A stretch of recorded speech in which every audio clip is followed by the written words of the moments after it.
சமையல் சேனல். இன்னைக்கு பூங்கனி சமையல் சேனல்ல என்னத்தை சமைக்க போறீங்க?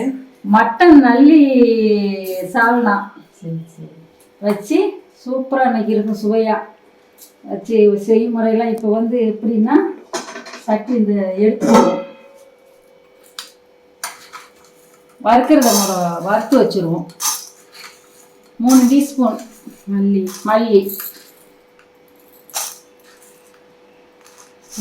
உளுந்தம் பருப்பு டீஸ்பூன், ஆமாம், மிளகு 1 டீஸ்பூன், கடலைப்பருப்பு 1 டீஸ்பூன், வத்தல் தேவையான அளவு, பருப்புக்கு ஏற்ற மாதிரி வத்தல்,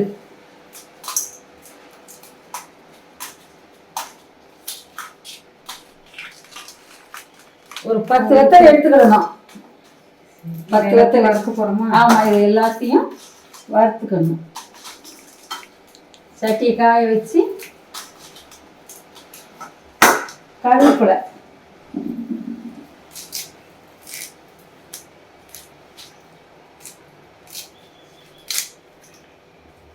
இப்போ சட்டியை காய வைப்போம்.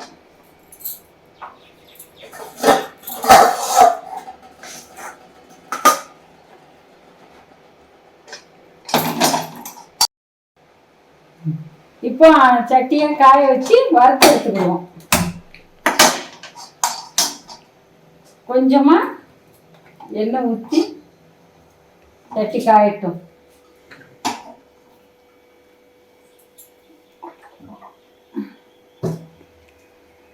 உங்களுக்கு பூங்கனி சமையல் சேனல் பிடிச்சிருந்தா லைக் பண்ணுங்க, ஷேர் பண்ணுங்க, சப்ஸ்கிரைப் பண்ணுங்க. இதை வறுத்து எடுத்துக்கிடுவோம்.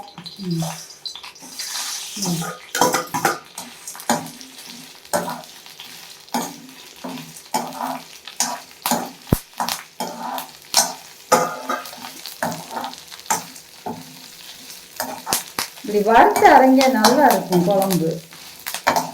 உடம்புக்கும் எல்லா மசாலையும் கரம் மசாலையே போடணும்னு வச்சுக்கோங்க. அதோட இது டேஸ்ட்டு சூப்பராக இருக்கும். முதல்ல இப்படித்தான் வறுத்து அரைப்போம். எங்கள் அம்மாலாம் அந்த காலம் மல்லி எல்லாத்தையும் அப்போ உரல் ஓட்டி இடிப்பாங்க, இடித்து ஒன்று அள்ளி வச்சுக்கிடுவாங்க. அப்போக்கப்போ குழம்புக்கு எடுத்து அரைச்சிக்கிறது. சரி, நான்லாம் பெரிய அளவு விட்டு இதை மாதிரி தான் மல்லி அப்போக்கப்போ வறுத்தே குழம்பு வைப்பேன். எங்கள் நாத்தனை கூட சொல்லுவேன், எங்கள் மைனி என்ன அப்போக்கப்போ எடுத்து வறுக்கிங்க மணி, மிளகாப்பொடி வச்சுக்கோங்க அப்படின்பா. தோங்கிட்டு இதான் எனக்கு நல்லா டேஸ்ட்டாக இருக்குது அப்படின்னு.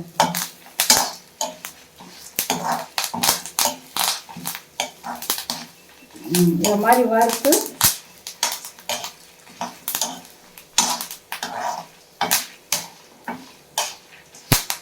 கொஞ்ச நேரம் வந்துட்டு வச்சிங்களா, எடுத்து வச்சிடும்.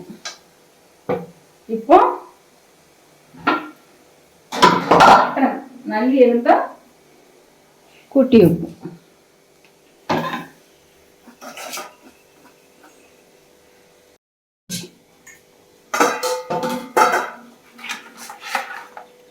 இந்த மாதிரி தண்ணியில் ஒரு ஆட்டை கழுவி எடுத்துக்கோங்க.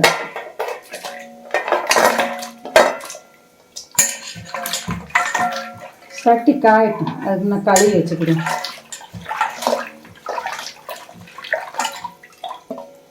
ஒரு தண்ணி ஊற்றி கழுவினாலே போதும். ரொம்பையும் அதுக்காக போட்டு அலசினாலும் டேஸ்ட்டு கிடைக்காது. ஒரு தண்ணி அதை கழுவிட்டா நல்லாயிருக்கும். எண்ணெய் ஊற்றணுமா சட்டியில்? ஆமாம், கொஞ்சம் எண்ணெய் ஊற்றிக்கோங்க. கொஞ்சமாக எண்ணெய் ஊற்றிக்கோங்க.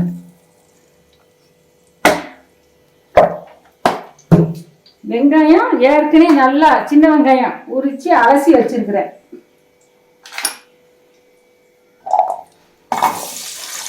சட்டி காயமும் வெங்காயம் போட்டுக்கணும்.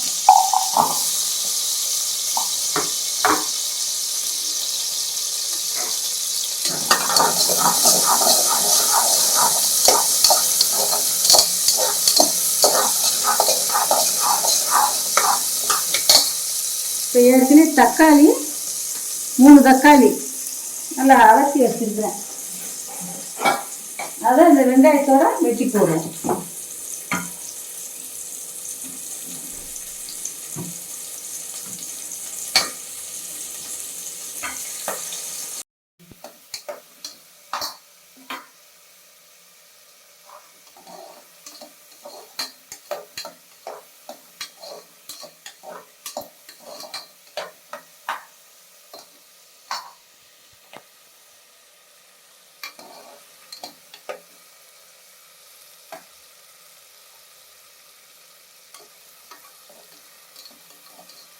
வெங்காயமெல்லாம் வதங்கையும்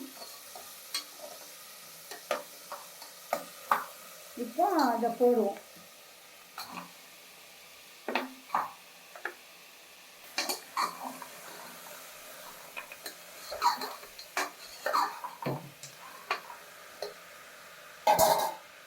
தேவையான அளவு உப்பு போடுவோம். உப்பு ஏற்கனவே ரொம்ப போட்டுருக்கூடாதுங்க, காணாட்டாலும் போட்டுக்கலாம். கறிக்கு கொஞ்சம் போனாலும் நல்லா இருக்காது, டேஸ்ட் கம்மியாயிடும், உப்பாயிடும். கறி குழம்புக்கு வந்து உப்பே ரொம்ப ஆகாது, அதனால் கம்மியாக தான் போடணும். பார்த்துக்கிட்டு பிற போட்டுக்கோங்க. இந்த தக்காளி நல்லா வேகும். கொஞ்சம் மஞ்சத்தூள் போட்டுக்கணும்.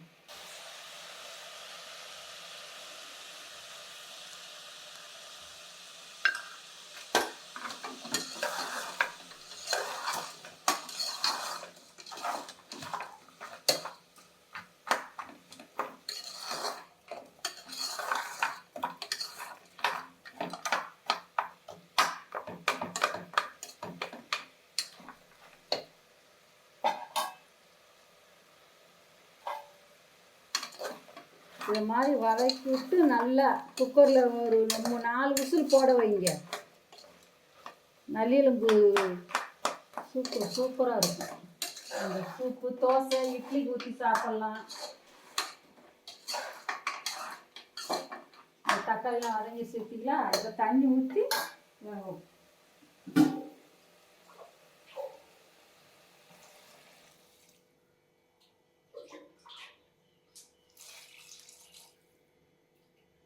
நாலு விசில் போடும்.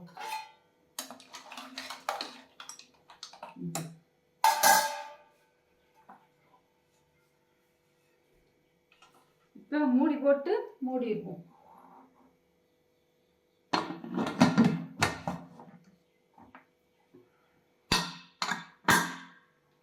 இப்போ வந்து நம்ம வறுத்து வச்சிருக்கோம்ல, அதை மசாலா ஆயிக்கணும்.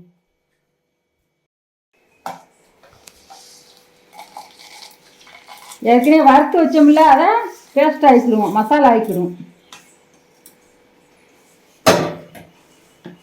தேங்காய் இந்த வச்சுருக்கோம் பாருங்க, அலசி நல்லா தேங்காய் போடுங்க. இப்போ மிக்சியில் அரைச்சிக்கிடுவோம். இதை மாதிரி நல்லா பேஸ்ட்டாக அரைச்சிக்கோங்க. நல்லா அரைச்சா தான் குழம்பு நல்லா இருக்கும். இதை மாதிரி அரைச்சி எடுத்துக்கோங்க. அம்மிலாம் இப்படி தான் அரைப்போம். இதை மாதிரி அரைச்சி எடுத்து வச்சுக்கிட்டு இது உசுல் வரட்டும். அடுத்து உசுலெல்லாம் போட்டுருச்சு. 4 உசுல் ஆவி போவே எடுங்க. உசுல் அவசரப்பட்டு எடுக்கக்கூடாது. பார்த்தீங்களா?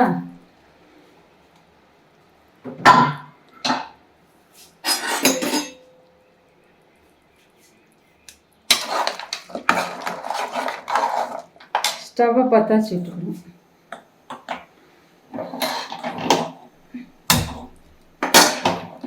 இப்போ மசாலாலாம் கூட்டுவோம். அரைச்சி வச்சுருக்கோம்ல,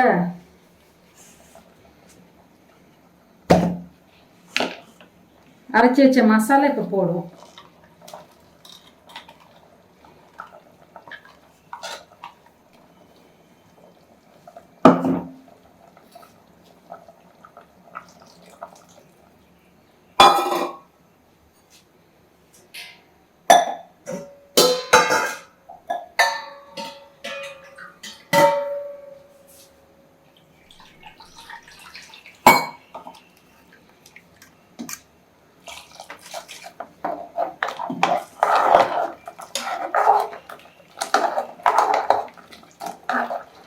நல்லா தண்ணி வச்சுக்கணும்.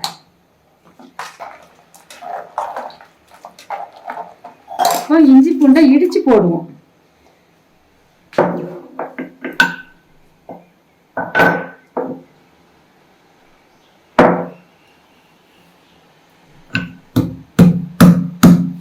நல்லா ஒரு விரலிட்டு இஞ்சி எடுத்துக்கோங்க.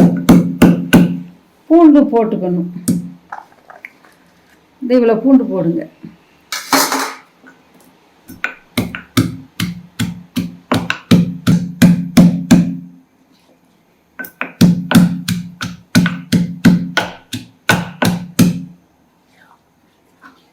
இது மாதிரி 1-2 இடிச்சு போடுங்க. இப்படி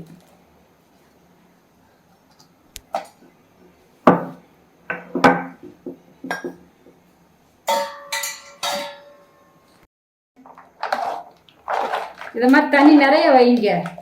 அப்போ தான் சாப்பாடு தோசைக்கெல்லாம் நல்லா சூப்பராக இருக்கும். தோசை இட்லிக்கு சூப்பு நல்லா சாப்பிட்றேன். இது கூட இந்த மட்டன் மசாலா பொடி கொஞ்சம் போடும்.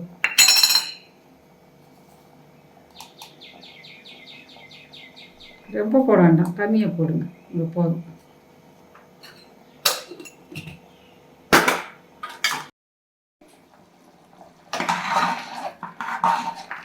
பார்த்தீங்களா, சால்னா ரெடி ஆயிடுச்சு. இவ்வளோ தண்ணி வச்சா தான் நல்லா இருக்கும். தோசை இட்லிக்கெல்லாம் நல்லா ஊற்றி சாப்பிட. இப்போ தாளிச்சு எடுப்போம்.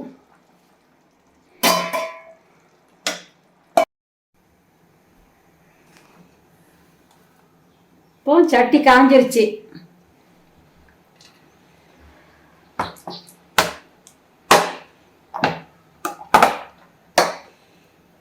இப்போ எண்ணெய் காயட்டும். தாளிக்கையில் 2 பூண்டு தட்டி போடுங்க.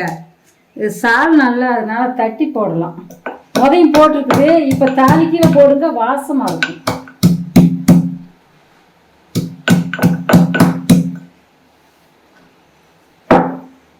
வெங்காயத்தோடு வச்சுக்கணும். இப்போ கடுகு போடுவோம். சட்டி காஞ்சிருச்சு. தேவையான அளவு கடுகு போட்டு வத்தல் 4 வத்தல் கிள்ளி போட்டுக்கலாம்.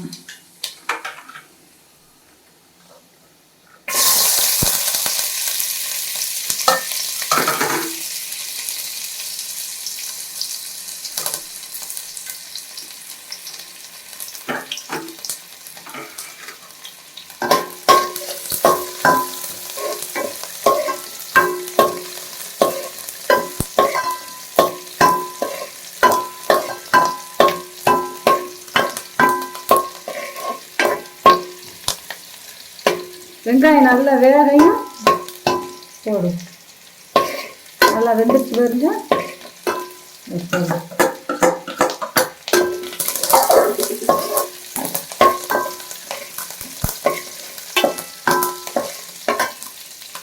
நல்ல நம்ம சால் நல்லா கொஞ்சம் சீரக பொடி போடுங்க, வாசமா.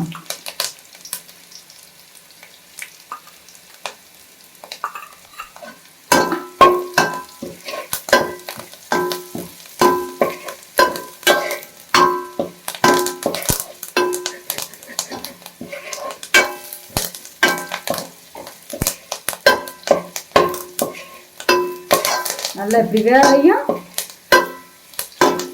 சால்னா தூக்கி ஊற்றுவோம்.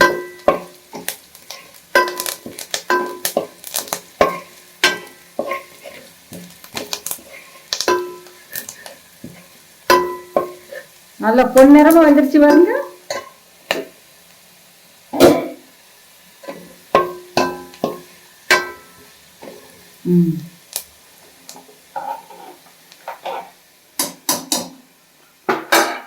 இந்த சால்னா எடுத்து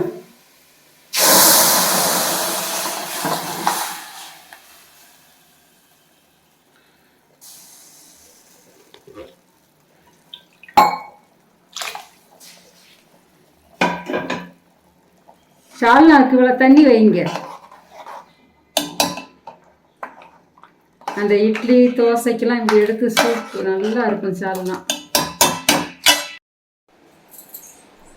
மட்டன் சால்னா ரெடி ரெடி. இந்த பாரு எப்படி ரெடி, இப்படித்தான் செய்யணும். செய்முறையை கற்றுக்கோ. அத்தை பின்னாடி நீ கற்றுக்கணும்ல, இதை மாதிரி கற்றுக்கோ. சரி சரி. சாப்பிட்டு பார்த்தியா? நல்லா மல்லி செடிக்கு போடுவோம். கொஞ்சம் எடுத்தார சாப்பிட்டு பார்க்கியா? சாப்பிட்டு பார்க்கணும்.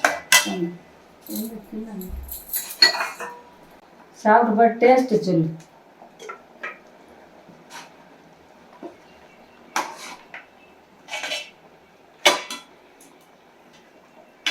இப்போ மல்லித்தலைக்கு அதுக்கு சூப்பராக இருக்கு. சாப்பிட்டு பார்த்து டேஸ்ட் எப்படி இருக்குன்னு சொல்லு. நல்லா சூடாக இருக்கு. இப்போத்தானே வச்சிருக்கிறேன் பாரு, அப்படித்தானே இருக்கும். நல்லதுமா அந்த சூப்பெல்லாம் சாப்பிட்டா வகுப்புள்ள கரெல்லாம். நல்லா வெறுதை சாப்பிட்றதோட தோசைக்கு இட்லிக்கு ஊற்றி சாப்பிட சூப்பராக இருக்கும். மட்டன் சால்னா டேஸ்ட்டாக இருக்குது. உங்களுக்கு இந்த வீடியோ பிடிச்சிருந்தா பூங்கனி சமையல் வீடியோவை வந்து சப்ஸ்கிரைப் பண்ணுங்கள், லைக் பண்ணுங்கள், ஷேர் பண்ணுங்கள். நல்லா சமைச்சு பார்த்துட்டு நல்ல கமெண்ட் போடுங்க. இந்த வீடியோ பார்த்த அனைவருக்கும் நன்றி, வணக்கம்.